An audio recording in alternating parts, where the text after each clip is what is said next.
Hey everybody, Economic Ninja here. I hope you're doing well. Got a story out of the Sun. It's very important because it has to do with Wells Fargo closing branches. And I believe that why Wells Fargo is closing branches is going to be the exact same reason so many other banks close multiple branches around the country in the next coming year or two. The reason why, and this is very interesting, it has to do with grocery store chains.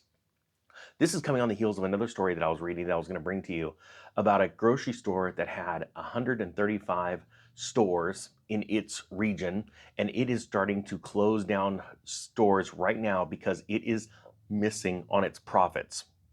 The yields are not big enough. The margins are slimmer and slimmer as food prices go up and they try and stay competitive with other companies. They're having closed stores. We talked about this 2 years ago, where I said there's this time evolution or this timeline between when companies start having problems and they don't see it right away because of the red tape in between, trying to get something done and actually getting it done. How long it takes for a corporation through its monthly balance sheets to its quarterly earnings to its annual earnings being able to look and identify a problem as their margins shrink because they're trying to stay competitive with the company down the street, right? They're competitors. And they don't realize most of the time that they're having the exact same problems. And what happens is by a certain point, it becomes too late and they're forced to close stores. Now, what do a lot of big chain grocery stores have inside them? They have banks. Now, what happens when a bank has become accustomed to being able to enjoy cheap rent? And lots of less responsibility with having to upkeep its own building, the costs that are associated with that, and all of a sudden the grocery store closes. They got to close too. I've actually seen some stores where the grocery store is closed and then they built like the bank stayed open. And you know how these banks are normally right next to the entrance or the exit of these stores. They've actually walled off like partition areas for you to walk through the old entrance of the grocery store only to be able to serpentine around to the bank. And it's sort of like a hallway. Um, but I don't see that by and large really happening on massive scales. But check this out. This story is about Wells Fargo. It says here, this is the story title, Wells Up. Major bank with 4,000 branches announces difficult choice to close location for good after 37 stores are to shut down in 16 states. It says Wells Fargo Bank is set to close with bosses admitting it was difficult to shut down the branch. The branch in Allentown, Pennsylvania is just one of dozens set to close. It says execs at Wells Fargo told Lehigh Valley Business that the branch is due to shut for good on November 1st. The company admitted that the closure wasn't a move they took lightly. Chiefs said branches continue to play an important role in the way we serve our customers. When they're referring to branches, they're referring to these stores that are located in grocery stores, the smaller, um, a lot of banks would say they're full service. I don't think they are. Banks, right? You usually have one, maybe two employees in there.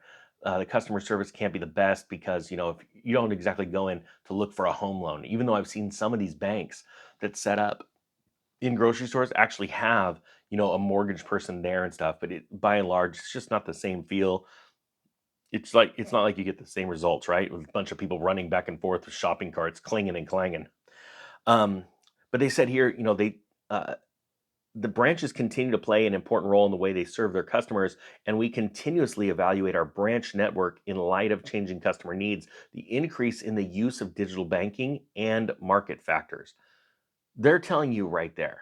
Digital banking is taking over the old traditional style of banking where you actually go into a building and talk to a human being. So many less there's no need for so many tellers anymore, right? There's fewer and fewer people walking in. There's less foot traffic going into the banks. They don't need it. And they're talking about market factors. How many people are actually racing in now to go get a mortgage at a branch? Whereas they just now get online, they put it out an application on, let's say, Lending Tree, and they let all these other companies, vie for your business. It's a really interesting dynamic right now. And I believe that there will be a day where you won't have any bank branches. And why would you? Because really the only thing a bank branch is needed for right now is actual currency notes. And we know that those are going away. It is sad but true. It's just a fact.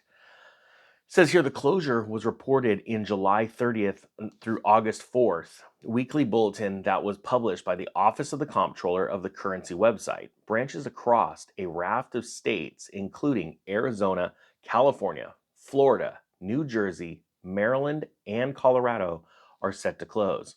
Wells Fargo banks in Georgia, Virginia, Wisconsin, and Washington have been slated to shut down.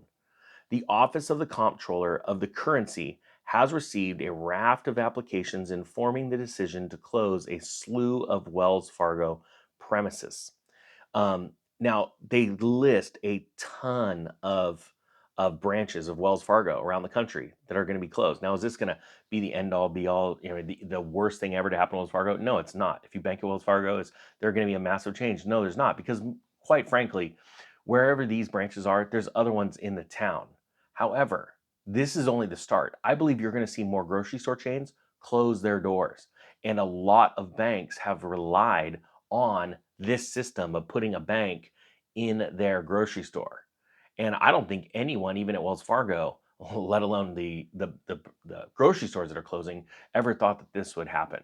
But during inflation, heavy inflation, and then hyperinflation times, there are stores that were never prepared for this. They never thought ahead, and they get squeezed. And as fewer and fewer people walk in the doors to buy the more expensive foods, and all they're doing is looking for canned beans and vegetables. Think about this. This is what happens during hyperinflation. You look at all of the food on the upper shelves that tend to be the more expensive foods. They stay there. This is always the same through hyperinflation. It's crazy. People go without on the streets and they starve. Whereas you go into the grocery store and it's all full of food, but it's food that people can't afford. And all the food down below, all the cheap food, is always gone. We've seen this throughout modern history. There are photos, there are videos of this. Um, just to give you some ideas, Glendora, California closing, Hollywood, Florida closing, Banning, California closing. Just naming some cities where you wouldn't think about it. Thousand Oaks, Closing. I'm talking about like higher end places, right? Washington D.C. You're seeing Coeur d'Alene, Idaho, uh, Portland, Oregon, Sarasota, Florida. These are not small towns. Santa Barbara, California. You're getting really high end places that are closing these banks. And there's a list on this. It's just absolutely mind blowing that people don't realize that we are just in the first, second innings of these bank closures. The more we get into a digital currency, we get more off of the US dollar, we are going to see more and more banks closing. So that is why I think it's very important that we be diversified in the different types of banks we have. Anyway, I hope you got something out of this. Thank you so much for watching. The Economic Ninja is out.